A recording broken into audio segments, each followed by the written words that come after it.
बुधवार रात 7:10 पर कानपुर के मिश्री बाजार में हुए जोरदार विस्फोट के बाद पूरे शहर में सनसनी फैल गई थी। शुरुआती जांच में इस घटना को एक सामान्य विस्फोट माना जा रहा था, लेकिन अब इस मामले में बड़ा मोड़ आ गया है। धमाके के तुरंत बाद पाकिस्तान के झंडे लगे कुछ एक्स पूर्व में ट्विटर अकाउंट से फर्जी और भड़काऊ खबरें फैलाई गई।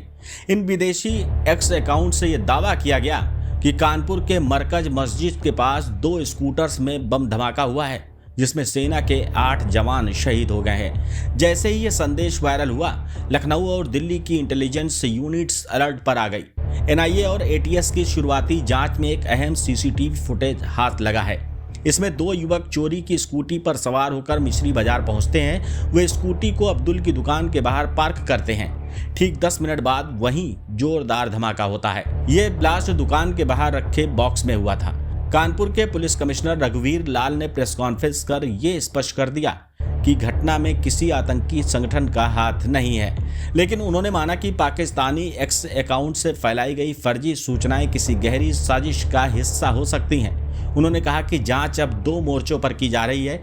ये एक्स अकाउंट्स किस आईपी एड्रेस से चलाए गए, क्या ये वाकई पाकिस्तान से ऑपरेट हो रहे थे या भारत में किसी लोकेशन से हैं। इस दुकान के सामने एक घटना घटित होती है, उसके बगल में भी हमको करीब 1 कुंटल के आसपास पटाखे मिले हैं और करीब 20-25 मीटर की दूरी पे एक गोडाउन मिला है, जिसमें कम से कम 2.5-3 कुंटल एक्सप्लोसिव जो पटाखों में इस्तेमाल होता है और पटाखे रिकवर हुए हैं।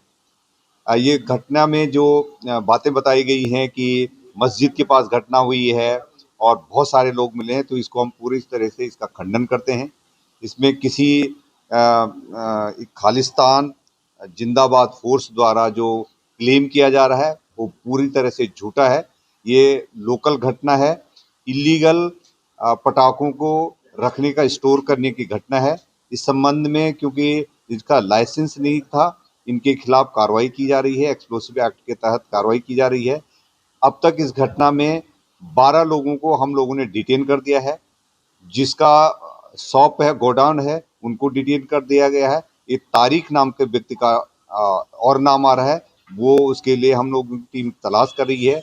जो 2 स्कूटी मिली थी, एक स्कूटी वाले जो अश्विनी हैं खुद ही उसमें इंजर्ड हैं, तो उनको लखनऊ रेफर किया गया है। दूसरी स्कूटी है, ये चोरी की है और इसमें कोई सैबोटाज की या आतंकवादी घटना का बिल्कुल पूरी तरह से हम खंडन करते हैं। इस संबंध में जो पुलिस वालों की लापरवाही रही है, एसएचओ सहित 5 पुलिस वालों को निलंबित कर दिया गया है और जो एसीपी जिनके क्षेत्राधिकार में घटना हुई है, उनको तत्काल वहां से हटा दिया गया है। धमाके को मस्जिद और सेना से जोड़कर गलत सूचना फैलाने के पीछे मकसद क्या था। धमाके के बाद पुलिस ने कानपुर के मूलगंज, फजलगंज, नौबस्ता और गोविंद नगर क्षेत्रों में सघन सर्च ऑपरेशन चलाया। इस दौरान 100 क्विंटल से अधिक अवैध पटाखों का जखीरा जब्त किया गया, जिसकी अनुमानित कीमत करोड़ों में बताई जा रही है। अब तक 26 लोगों को हिरासत में लेकर पूछताछ की जा रही, जिनमें 18 सिर्फ मूलगंज इलाके के रहने वाले हैं। इस पूरे मामले की रिपोर्ट तैयार कर डीजीपी ऑफिस और गृह विभाग को भेज दी गई है। सूत्रों के अनुसार रिपोर्ट में फर्जी सोशल मीडिया प्रचार, स्कूटी की जांच, संदिग्ध व्यक्तियों की पहचान और अवैध पटाखों के नेटवर्क का पूरा विवरण शामिल है। जानकारों का मानना है कि इस तरह के फर्जी सोशल मीडिया मैसेज भारत की आंतरिक सुरक्षा को भड़काने की कोशिश हो सकती है, खासकर जब इन्हें धार्मिक स्थलों और सेना जैसे संवेदनशील विषयों से जोड़ा जाता है।